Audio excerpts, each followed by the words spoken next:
agora você fica por dentro dos lançamentos jurídicos. Confira os livros que acabaram de chegar às livrarias.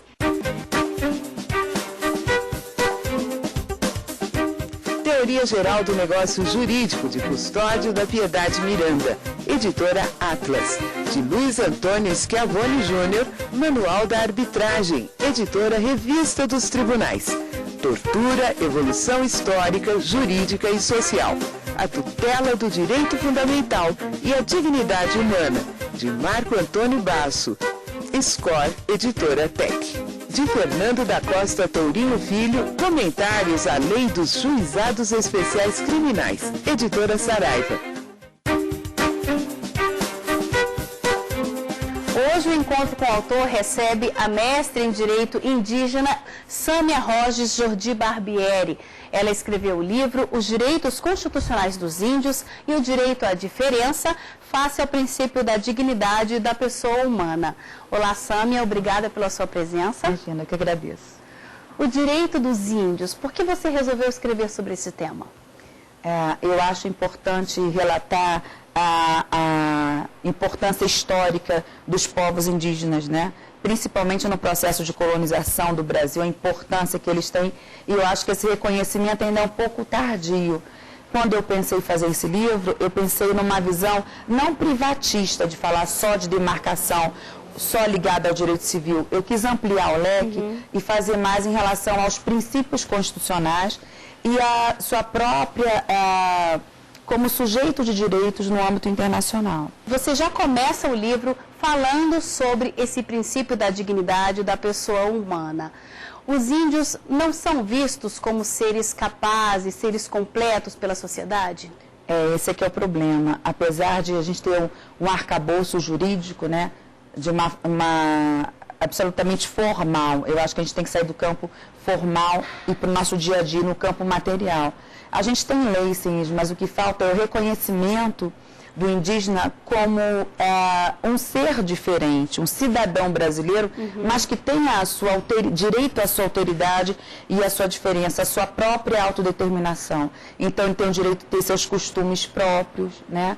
A sua língua, a sua vestimenta. Então, isso como é diferente da nossa sociedade dita civilizada, então causa uma certa celeuma, né? Então, acho que em verdade, falta o reconhecimento aos habitantes originários da nossa terra. No começo da obra, você também trata da definição do índio e de como eles recepcionaram os brancos, não é? Na época da colonização. Eu gostaria que você falasse um pouquinho sobre isso. Essa pergunta é importantíssima, porque o índio, ele foi visto como bom selvagem no início da colonização, quando o colonizador português precisava de um guia. Depois que se descobriu que ele não se deixava escravizar, ele passou ao mito do mal selvagem. A um ser sem lei, sem rei, sem alma. Né? Precisou de uma bula papal para reconhecer que o indígena era um ser humano. Olha que absurdo. Né? Então, é muito importante a pergunta, porque a gente tem que falar do índio, mas tem que falar do índio dentro do seu contexto.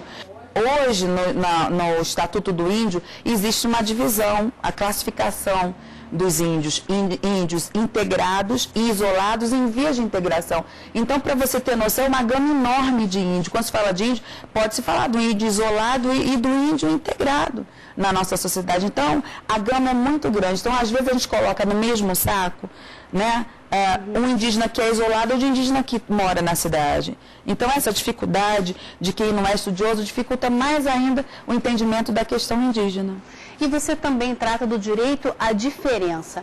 A Constituição de 88 avançou nesse sentido? Na Constituição de 88, nós rompemos paradigmas. Nós saímos de uma tutela incapacitante para uma tutela de proteção, em que o próprio indígena pode atuar num processo, até mesmo contra o Estado, que é dito que tutela a sua causa, né? Então, a Constituição de 88 ela é extremamente avançada e progressista, não só dizendo que o indígena tem direito à sua autodeterminação, que é o direito à sua livre escolha, de manter a sua cultura, da sua crença, a sua língua, né? Toda a sua forma de viver, sem deixar de ser cidadão brasileiro, né? Essa celeuma se teve em relação à formação do Estado Nacional. o índio não participou da formação do Estado-nação, porque esse conceito vem do monismo jurídico português. Então, por ele não participar, ele ficou de fora desse processo. Né? Então, ele ficou um pouco marginalizado em função disso. Né? Há dificuldade porque a sua cultura é ágrafa, é oral de geração em geração. Né? Então, são todas essas dificuldades, né, que, graças à Constituição de 88, houve uma série de quebras de paradigmas e a gente pôde avançar.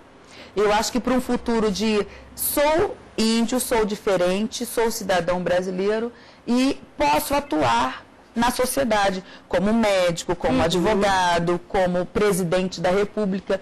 Nós temos uma índia guatemalteca, a Rigoberta Menchú, que ganhou o Prêmio Nobel da Paz em 93. São coisas que a gente não sabe. Nós temos um presidente da República, o Evo Morales, já tivemos outro presidente, Alejandro Toledo. Então, hoje a cultura...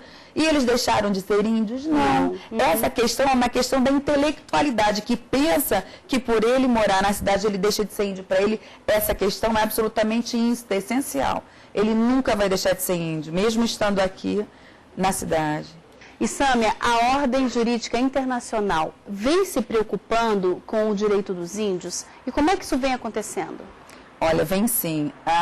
Desde 1923, como eu te falei, com a entrada do cacique iroquês na sede da ONU em Genebra, na Suíça, muita coisa mudou.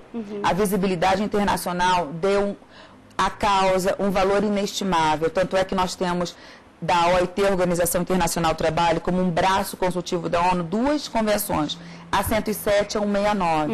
Agora, há pouco tempo, dia 13 de setembro de 2007, nós temos a Declaração Universal dos Povos Indígenas, declarada pela ONU e assinada e ratificada por 143 países. Então, nós acreditamos que a internacionalização dos direitos humanos faz mudar o direito interno, com as suas ações ou com as suas queixas. Olha, o Estado Nacional não está resolvendo a questão do indígena sul-mato-grossense que vem se suicidando. Isso é uma questão de quê? De direitos humanos. Então, a visibilidade do âmbito internacional faz com que o direito interno também reaja e reflita sobre alguns conceitos e melhore, sim. E você também, no livro, diferencia o conceito de indígena e de indigenismo, não é? Exatamente. A gente pode conversar sobre isso no próximo bloco? Com certeza. O Iluminuras vai para um pequeno intervalo e volta daqui a pouco. Até já.